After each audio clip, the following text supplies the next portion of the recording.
Welcome two shortcut children. आज हम पढ़ने जा रहे हैं हमारा chapter number 13, India location geological structure and physiography. इस चैप्टर के ऊपर मैं पहले भी आपको एक वीडियो भेज चुका हूं और उस वीडियो के अंदर हमने काफ़ी सारे टॉपिक्स इसके कवर कर लिए थे, जो कि हमारा जो लास्ट टॉपिक उसमें हमने कवर किया था वो था इंडिया का लैंड एरिया और इंडिया का size and it's rank in terms of area. तो हम आगे बढ़ते हैं हमारे नेक्स्ट टॉपिक से। नाउ भारत जो है वो साउथ एशिया में, भारत जो कौन से कॉन्टिनेंट के अंदर स्थित है, that is Asia. Bharat Asian continent के अंदर है और भारत की जो पोजीशन है यहाँ पर आप देख सकते हैं, ये सदर्न मोस्ट पार्ट में यानी कि एकदम साउथ में है। तो इसकी जो लोकेशन है एशिया के अंदर वो साउथ पार्ट में, इसलिए हम कहते हैं कि India lies in the south Asia.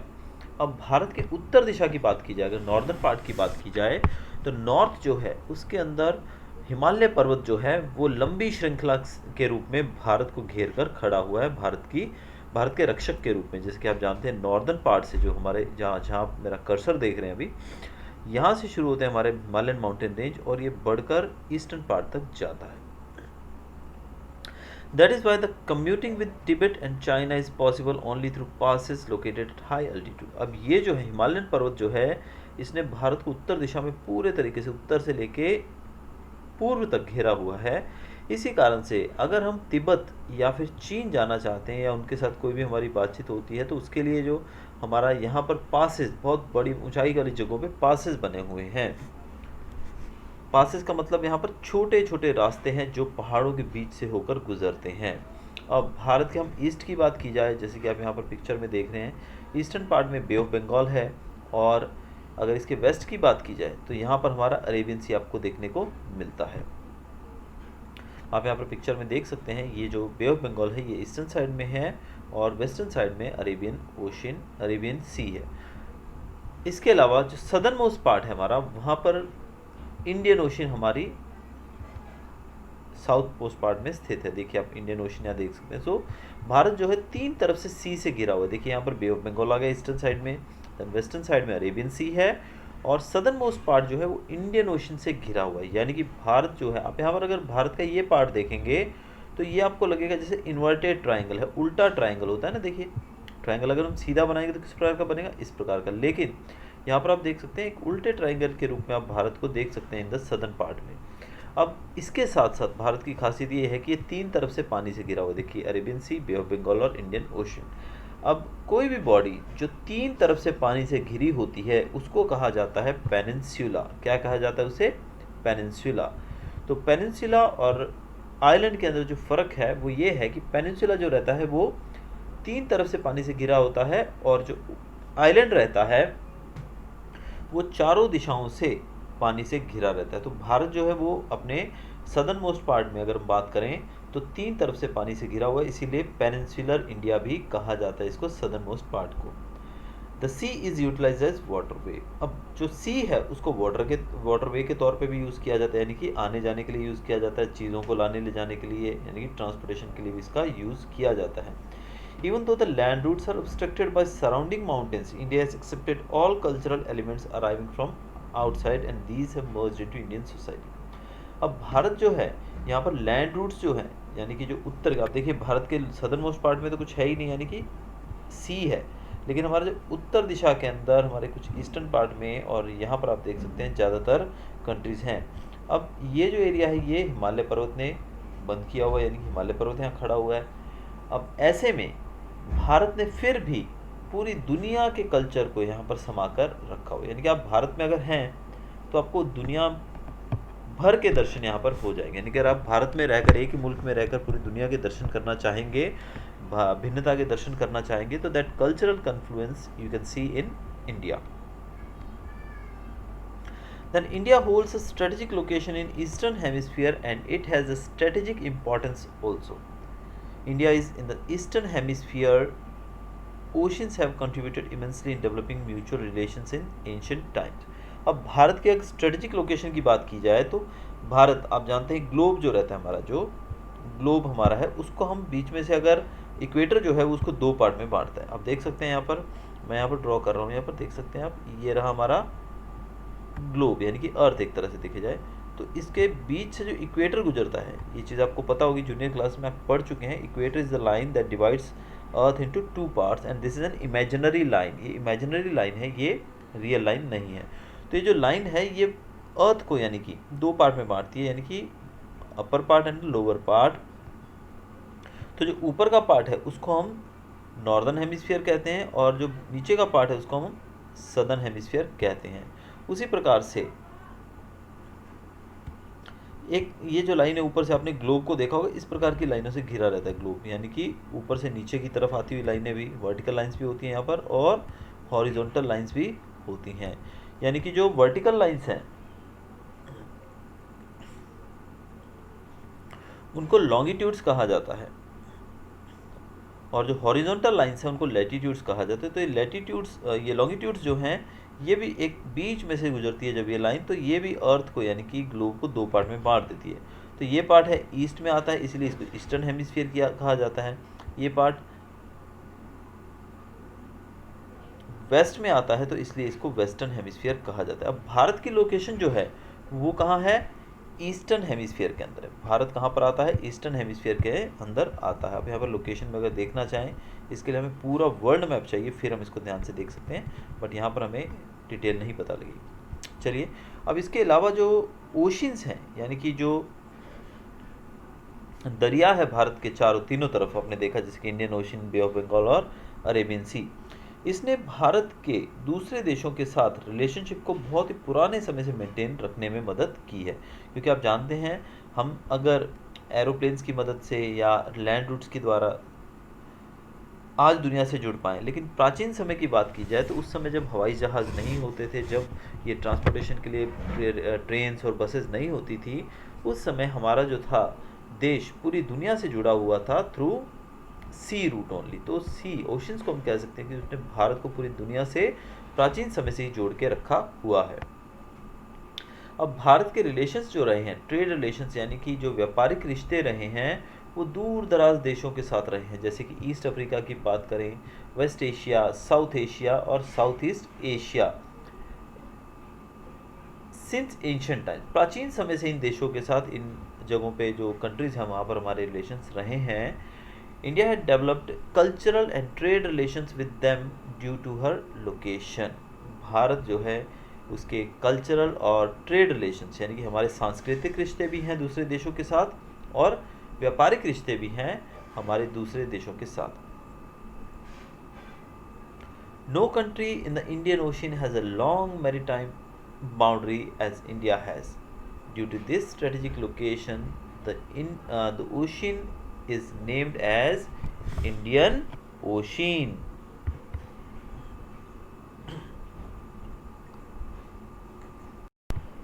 अब यहाँ पर मैरीटाइम बाउंड्री का मतलब क्या है? मैरीटाइम बाउंड्री का मतलब यहाँ पर कि भारत का जो दरिया का किनारा है, यानी कि बहुत लंबे एरिया तक भारत जो है वो समंदर से घिरा हुआ है। अब भारत की जो बाउंड्री आप देख सकते हैं, यहाँ से शुरू होता है गुजरात से भारत, और ये समुद्री तट जो हमारा है ये पूरा यहाँ से होता हुआ ईस्टर्न पार्ट में बढ़ता है, यानी कि लगभग 7,500 किलोमीटर लंबा हमारा कोस्टल एरिया है। अब इतने ज़्यादा एरिया का मतलब होता है कि ये जो एरिया है सी को हमारा ज़्यादा टच होता है, इसीलिए हमारी मैरीटाइम बाउंड्री यानी कि सी बाउंड्री जो है बहुत ही लंबी है। इस कारण से भारत की मैरीटाइम बाउंड्री लंबी होने की वजह से जो ओशिन है इसको इंडियन ओशिन नाम दिया गया, यानी कि भारत के अंदर ये जो ओशिन है इसको इंडियन ओशिन क्यों कहा गया है? क्योंकि ये सबसे लंबी मैरीटाइम बाउंड्री इंडिया के पास है। गेट बंद कर, स्विच आया। देखते हैं कि भारत की जो मैरीटाइम बाउंड्री यानी कि जो सी बाउंड्री है बहुत ही ज़्यादा लंबी है, दैट इज़ 7,500 किलोमीटर अप्रॉक्सीमेट। इस कारण से जो सी बाउंड्री है भारत की लंबा होने की वजह से ही जो ओशिन है उसको नाम इंडियन ओशिन दिया गया है। Location of India across the international waterways is also important. Bharat की लोकेशन जो है इंटरनेशनल वाटरवेज में भी बहुत इंपॉर्टेंट है। With the opening of Suez canal in 1869 the distance between India and Europe has reduced by about 7,000 kilometres. अब Suez canal जो थी 1869 में इसको खोल दिया गया। इसके खुलने के साथ ही भारत और यूरोप के बीच में जो डिस्टेंस था लगभग 7,000 किलोमीटर कम हो गया। आप समझ सकते हैं 7,000 किलोमीटर कितना ज़्यादा होता है। जितनी लंबी हमारी सी बाउंड्री है, लगभग 7,500 किलोमीटर, उतना तो डिस्टेंस हमारा कम हो गया। Sea routes connecting east and south east Asia and Australia to Africa and Europe pass through the Indian ocean. जैसे आप जानते हैं कि जो कंट्रीज़ हैं ईस्टर्न पार्ट में, उनको साउथ ईस्ट एशिया से कनेक्ट किया जाता है, और ऑस्ट्रेलिया से अफ्रीका तक जाते वक्त या यूरोप तक जाते वक्त हम सब इंडियन ओशन से होकर पास होते हैं। तो हम कह सकते हैं कि भारत की जो मैरीटाइम बाउंड्री है, या फिर भारत जो है उसका जो ओशन है यानी कि सी है, उसका बहुत ही बड़ा हाथ है दुनिया को जोड़ने में। The circum African waterway and Suez canal waterway pass by India. अब ये दो वाटरवेज का नाम दिया गया है, जैसे कि स्यूज कैनल और सर्कम अफ्रीकन वाटरवे, ये दोनों भारत से होकर गुजरते हैं। Canada and USA can be reach through the same waterway by strait of Malacca and Pacific ocean. अगर आपको कनाडा और यूएस भी जाना है तो वहाँ के लिए भी आप स्ट्रेट ऑफ मलक्का और पैसिफिक ओशन से होकर जा सकते हैं। India has contacts with many countries since many centuries. भारत का सदियों से दूसरे कंट्रीज़ के साथ भी अच्छा रिश्ता रहा है। Goods and ideas are being exchanged since ancient times. प्राचीन समय से ही गुड्स यानी कि सामान का आदान प्रदान और विचारों का आदान प्रदान होता रहा है भारत और दूसरी दुनिया के दूसरे देशों के बीच में। Similarly concepts of Upanishad, stories of Ramayana and Panchatantra, therapeutic methods, Indian numerical figures and decimal system etc. could reach many parts of the world.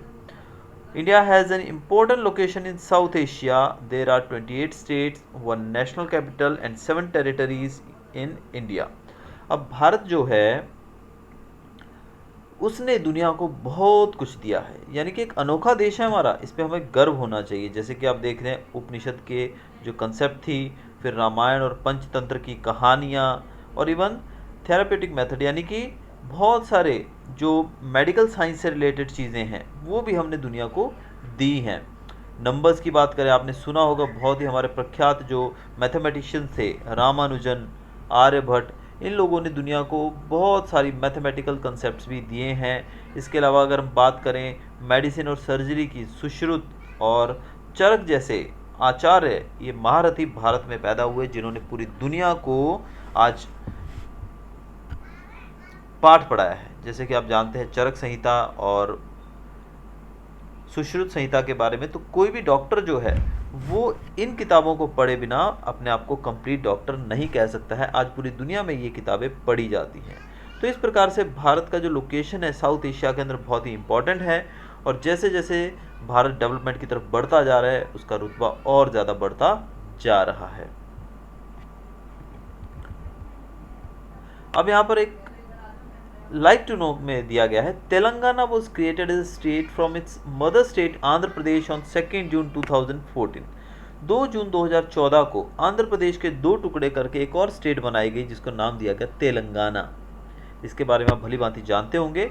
अब भारत जो है, ऑल्दो स्टेट्स हमारे यहाँ धीरे धीरे बढ़ती जा रही हैं, लेकिन कहीं ना कहीं ये हमारी एकता के लिए काफ़ी बड़ा खतरा है। जैसा कि आप जानते हैं सरदार वल्लभ भाई पटेल ने लगभग 542 यानी कि 542 छोटे छोटे स्वतंत्र राजाओं को जोड़कर, रियासतों को जोड़कर भारत का निर्माण किया था। उन्होंने सब राजाओं को अपनी कन्विंस किया, बहुत ज़्यादा उनको अनुरोध करके उनको भारत के साथ जोड़ा, यूनियन ऑफ इंडिया, जो कि आप 9th में पढ़ चुके हैं, पिछले चैप्टर्स के अंदर भी, 8th में भी आप इसके बारे में पढ़ के आए हैं। लेकिन धीरे धीरे हम देख रहे हैं कि हमारी जो नैरो नेशनलिज्म है उस कारण से हम रीजनलिज्म की तरफ मुड़ते हुए स्टेट्स का बंटवारा करते जा रहे हैं। फिर इस तरह से तो फिर आने वाले समय में धीरे धीरे स्टेट्स बढ़ती जाएगी। तो हमें अपने मदरलैंड को एक समझना चाहिए, यानी कि वी आर इंडियंस फर्स्ट। हम अपने आप को अगर इस तरह स्टेट्स में बांटेंगे तो हमारी एकता जो है वो फिर खतरे में पड़ जाएगी। तो ऐसा बिल्कुल भी हमारी एकता के लिए अच्छा नहीं है। नेबरिंग कंट्रीज़ ऑफ इंडिया, अब भारत की नेबरिंग कंट्रीज़ की बात करते हैं। ये बहुत ही ईजी टॉपिक है। जैसे आप जानते हैं कि भारत की लैंड बाउंड्री किस किस कंट्री का शेयर करता है भारत, पाकिस्तान और अफगानिस्तान। आप ये देख सकते हैं यहाँ पर पाकिस्तान है, और ये अफगानिस्तान का भी थोड़ा सा पार्ट हमारे नॉर्थ में टच करता है। तो ये दो देश जो हैं हमारे नॉर्थ वेस्ट में हैं। फिर चाइना, नेपाल और भूटान जो है नॉर्थ ईस्ट में है। म्यांमार जो है और बांग्लादेश है वो हमारे ईस्ट के अंदर है। आप देख सकते हैं यहाँ पर ये चाइना है ये नेपाल है, ये Bhutan, this is Bangladesh, this is Myanmar, जिसको पहले बर्मा के नाम से भी जाना जाता था। तो ये हमारे करीबी यानी कि पड़ोसी मुल्क हैं। In the south Sri Lanka and Maldives are maritime neighbours. अब साउथ की बात की जाए तो हमारी मैरीटाइम बाउंड्री के अंदर, यानी कि हमारे इनको इसीलिए मैरीटाइम नेबर्स यानी कि मैरीटाइम पड़ोसी इसीलिए कहा गया है क्योंकि ये भारत की समुद्री सीमा के अंदर स्थित हैं, जिसमें श्रीलंका और मालदीव्स का नाम लिया जाता है। Sri Lanka and India are separated by Palk strait and gulf of Mannar.